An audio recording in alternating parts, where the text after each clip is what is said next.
ഞാൻ ചോദിക്കട്ടെ, ഈ വക്കീലന്മാരെ തമ്മിൽ ശത്രുതയുണ്ടോ? ഇല്ല,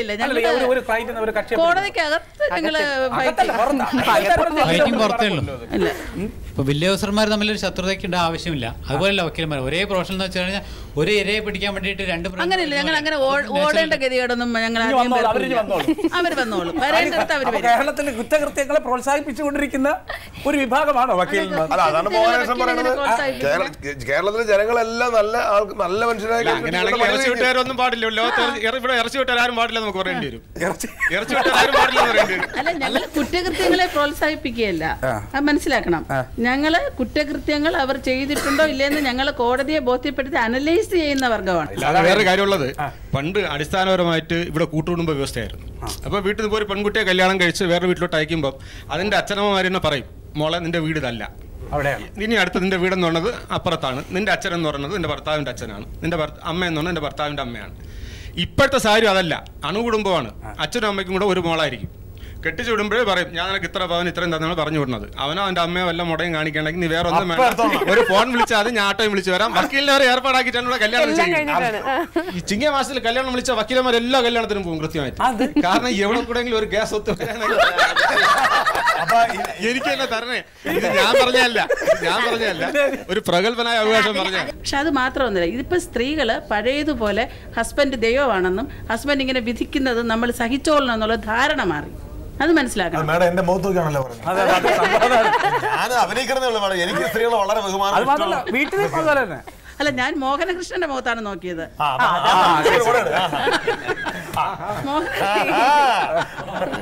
മുഖത്താണ് നോക്കിയത്. അല്ല, ഇനി മാത്രമല്ല, ഇനി ബാക്കിയുള്ളവരാരും അറിയാത്ത മറ്റൊരു രഹസ്യം കൂടെ ഉണ്ട്. മോഹനകൃഷ്ണനായിട്ട് അഭിനയിക്കുന്ന അനീഷ് രവിയുടെ ഭാര്യ റവന്യൂ ഡിപ്പാർട്ട്മെന്റിലെ ഉദ്യോഗസ്ഥയാണ്. ജയലക്ഷ്മി. ഇത് അങ്ങനെ പിന്നെ ഇപ്പോഴും പെൺകുട്ടികളെല്ലാം സെൽഫ് സഫിഷ്യന്റ് ആയി വരുന്നു. അപ്പൊ സെൽഫ് സഫിഷ്യന്റ് ആയി വന്നാൽ ഹസ്ബൻഡ് എന്ന് പറഞ്ഞാൽ മെയിൻ്റനൻസിന് മാത്രം ഉള്ളവരാണെന്നൊരു ധാരണ എങ്ങനെയോ സ്ത്രീകളിൽ കടന്നുകൂടിയിട്ടുമുണ്ട്. അപ്പം മെയിൻ്റനൻസ് നമുക്ക് സ്വന്തമായിട്ട് പറ്റുമെങ്കിൽ എന്തിനിങ്ങനെ ഒരു ഭാരണത്തിനെടുത്ത് തലയിൽ വെക്കുന്നു എന്നൊരു ചിന്താഗതി വന്നിട്ടുണ്ട്. നിങ്ങൾ മാരണമല്ലാതെ ജീവിക്കാൻ പഠിക്കുക. അത് കറക്റ്റ്. പിന്നെ കൂടുതൽ ലോ പോയിന്റുകൾ പറഞ്ഞു കൊടുക്കാതിരിക്കുന്നതാണ് നല്ലത്. കാര്യം എന്തെന്നറിയാം, വേറെ പ്രശ്നമുണ്ട്. ഇത് ഒരുവിധം അഡ്ജസ്റ്റ് ചെയ്ത് വലിയ കുഴപ്പമില്ലാതെ 250 എപ്പിസോഡ് വരെ ഒരു വഴക്കോടില്ലാതെ ഇങ്ങനെ വഴക്കുണ്ടെങ്കിലും പ്രശ്നമില്ലാതെ പൊയ്ക്കൊണ്ടിരിക്കുകയാണ്. എന്തെങ്കിലും തരത്തിലുള്ള വേറെ ലൂപ്പുകൾ കിട്ടുകയാണെന്നുണ്ടെങ്കിൽ ഈ ഐറ്റം വീണ്ടും വക്കീൽ വീണ്ടും കയറി മുകളിൽ പോകും. ഇതിൽ മാം പറയുന്ന മറ്റൊരു കാര്യമുണ്ട്. ഇതിപ്പോ ഈ പറയുന്ന ഒരു കാലഘട്ടത്തിലാണ് നമ്മൾ ജീവിക്കുന്നത്, ശരിയല്ലേ? ഇങ്ങനത്തെ ഒരു കാലഘട്ടത്തിൽ ഒരു ഫോൺ വിളിക്കുക, വരിക, പോവുക, എല്ലാം ഒരു 5 മിനിറ്റിനകത്ത് കാര്യം കഴിഞ്ഞു. പക്ഷേ ഈ ഒരു കാലഘട്ടത്തിലാണ് കാര്യനിസ്സാരം നമ്മുടെ ഇടയിൽ വരുന്നത്. അതിലെ കഥാപാത്രങ്ങൾ മോഹനകൃഷ്ണനായാലും സത്യഭാമയായാലും പരസ്പരം മനസ്സിലാക്കുന്ന ഒരു ആഴത്തെക്കുറിച്ച് നമ്മൾ പറഞ്ഞല്ലോ. എന്ത് പ്രശ്നം ഉണ്ടെങ്കിലും ആദ്യം ഒന്ന് എതിർത്താലും പിന്നീട് അങ്ങോട്ടും ഇങ്ങോട്ടും ശരിയുണ്ടോ എന്നൊന്ന് ചിന്തിച്ചിട്ടാണ് പറഞ്ഞത്. അപ്പോൾ ഇതെല്ലാം കൺസീവ് ചെയ്തിരിക്കുന്നത്, ഇതെല്ലാം രൂപപ്പെട്ടിരിക്കുന്നത് ഇദ്ദേഹത്തിൻ്റെ തലച്ചോറിലാണ്.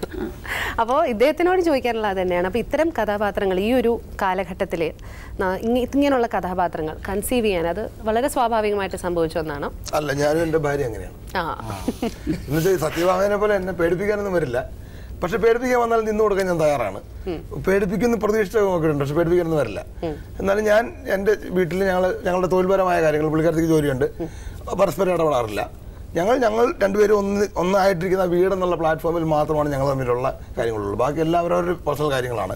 രണ്ടുപേർക്കും ഒന്ന് കല്യാണം കഴിച്ചു എന്നുള്ളത് കൊണ്ട് രണ്ടുപേരുടെയും വ്യക്തിപരമായിട്ടുള്ള സ്വാതന്ത്ര്യങ്ങളോ സൗഹൃദങ്ങളോ നഷ്ടപ്പെടുത്തേണ്ട കാര്യമില്ല. അങ്ങനെ ചിന്തിക്കുന്നതാണ്. 10-16 വർഷമായിട്ട് ഒരു കുഴപ്പമില്ലാതെ വരികയാണ്. അപ്പോൾ അതാണ് എൻ്റെ മുമ്പിലുള്ളൊരു മോഡൽ ഫാമിലി.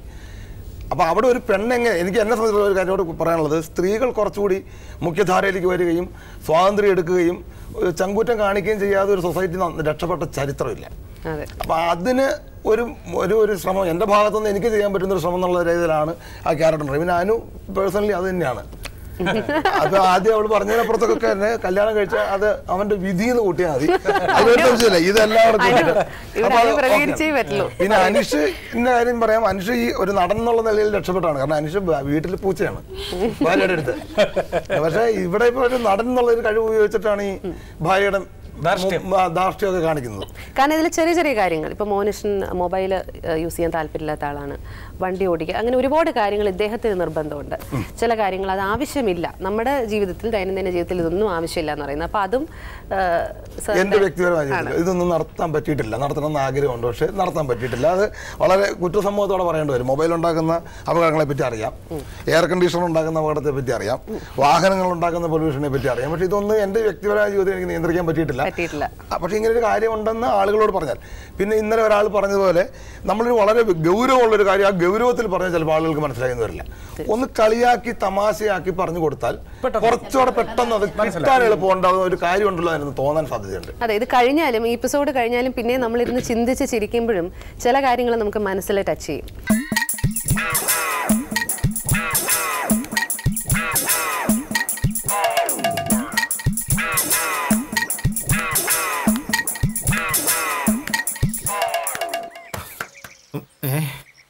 എന്താ ഇത്?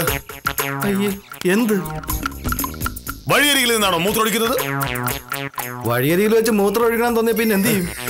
ഇത് ഒരു പൊതുസ്ഥലമാണ്. ഇവിടെ നിന്ന് മൂത്രമൊഴിക്കുന്നത് അന്തസ്സും മര്യാദയുമില്ലാത്ത ഏർപ്പാടാണ്. മനസ്സിലായോ?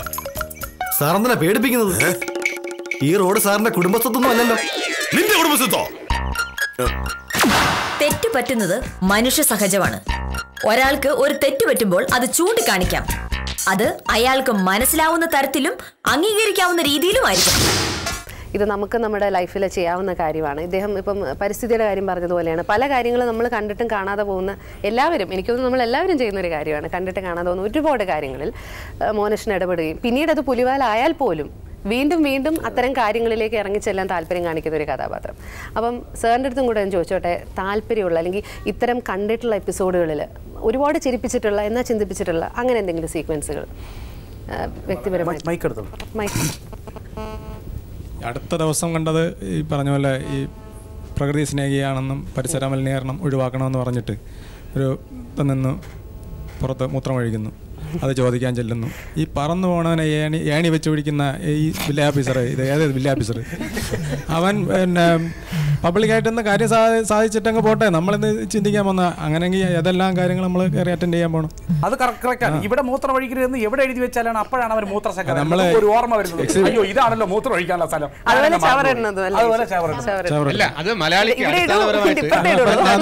അപ്പൊ സാറിന് ഇഷ്ടപ്പെട്ട ഇതുപോലെ എന്തെങ്കിലും സീക്വൻസുകളുണ്ടോ? കൈക്കൂലി വാങ്ങിക്കാൻ പ്രേരിപ്പിക്കുന്ന 3 ക്യാരക്ടേഴ്സ്, പിയൂൺ വരുന്നു, മറ്റ് 2 ക്യാരക്ടേഴ്സ് വരുന്നു. അവർ വന്നിട്ട് കൈക്കൂലി കിട്ടിയാലേ പറ്റുള്ളൂ, എന്നാലും ഒന്ന് ആയിക്കളയാം, ഒന്ന് വാങ്ങിച്ചു കളയാന്ന് പറഞ്ഞിട്ട് കൊണ്ടുവന്നിട്ട് പൈസ 3000 രൂപ ഇങ്ങ് തരും, വാങ്ങിച്ച് പോക്കറ്റ് ഇടുന്നു. ആ ലെറ്ററാണ് അതിന്റെ ശരിക്കും അതിന്റെ ത്രെഡ് എന്നോ അല്ലെങ്കിൽ അതിന്റെ നായകൻ എന്ന് പറയുന്നത് ആ ലെറ്ററാണ്. ആ ലെറ്റർ വായിക്കുമ്പോൾ അറിയാതെ കണ്ണു നിറയുന്ന 3 ക്യാരക്ടേഴ്സ്. അത് ഹാർട്ട് ടച്ചിങ് ആയിരുന്നല്ലോ. പറഞ്ഞ പോലെ ആ കൊച്ചുവരെ കരഞ്ഞുവെങ്കിൽ അതെന്തുമാത്രം ജനങ്ങളിലേക്ക് അത് എത്തിച്ചേർന്നു എന്നുള്ളതാണ്.